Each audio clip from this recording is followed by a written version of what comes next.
Ki pulit ke jelah ka khatpra tarik jemang kilalej ban khlong biang ya ka metiap jong uba tropimus khong maudo ubade na kashnong penter East Khasi Hills ya ubala keno syak bom syak tiet hakidkhot ka village defense party bat ya ubala tep nadu ka nyau tarik ya yong arhajar arhundrio habakren Syllad pathai khubor u superintendent of police uba Vivek im uloong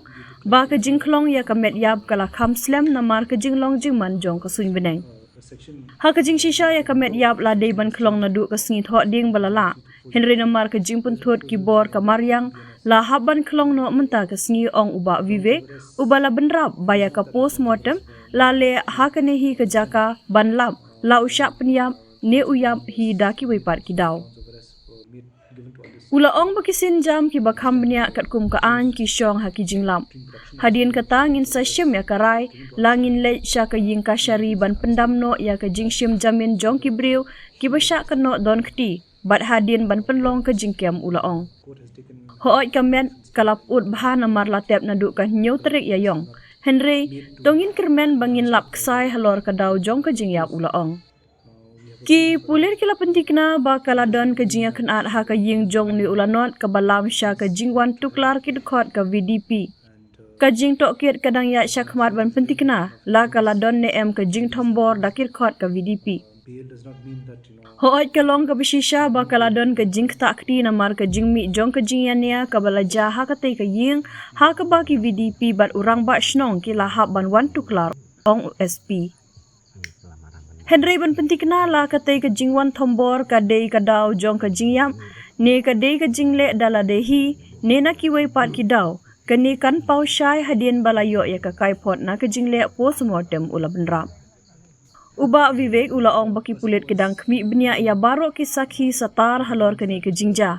ha ka jing shisha ya baro ki benta ki baye dei ber kani ka jingja kata nadu ka video ki bre ki badan ha katei ka jaka ngidang persyang ban pentikna khambnya bat hadin kata ngin sala ban poi syaka bakut laki ni ki brew ki dan ktine em ula ong ki don hadu khatwei ngut ki brew ki bala shim jamin lepa ha ka baya dei bat kani ki jingja ka jintri kam kadang yan khatwei ngut ki brew ki la shim jamin lepa kata kamut ba ki don benta halor kate ki jingja ong uhe pulit ki wei pat ki saki ki badei ki nonglek nongwan ne ki badan ha kate ka jaka balaja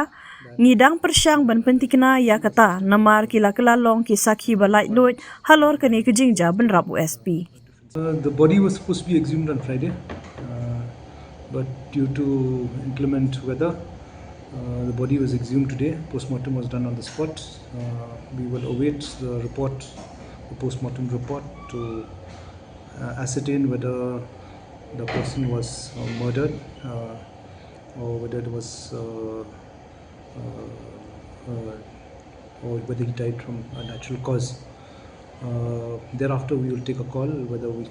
to move court for cancellation of the bail, and thereafter cause arrest. It's been since 7th of April, so it is decomposed. But let us hope we will get some clues on the cause of death. Investigation is still on to actually really ascertain whether the assault by VDP. Yes, it is a fact that some assault had taken place due to an altercation and issue which happened in that household where the VDP and the headman had to interfere. But we to ascertain whether the assault caused the death or whether it was self-inflicted and or it was a natural cause. That will all be clear after the postmortem report is out. Has the video been sent for examination? Yes, in fact, all angles to the case, right from the video, people who were there, we are trying to ascertain more witnesses into the case, and thereafter come to a conclusion and whether these people are guilty or not. Process is on. 11 people have taken anticipatory bail. That means their involvement is surely there. Other witnesses who were bystanders or who were present on the spot, we are trying to ascertain that because they become independent witnesses to the case.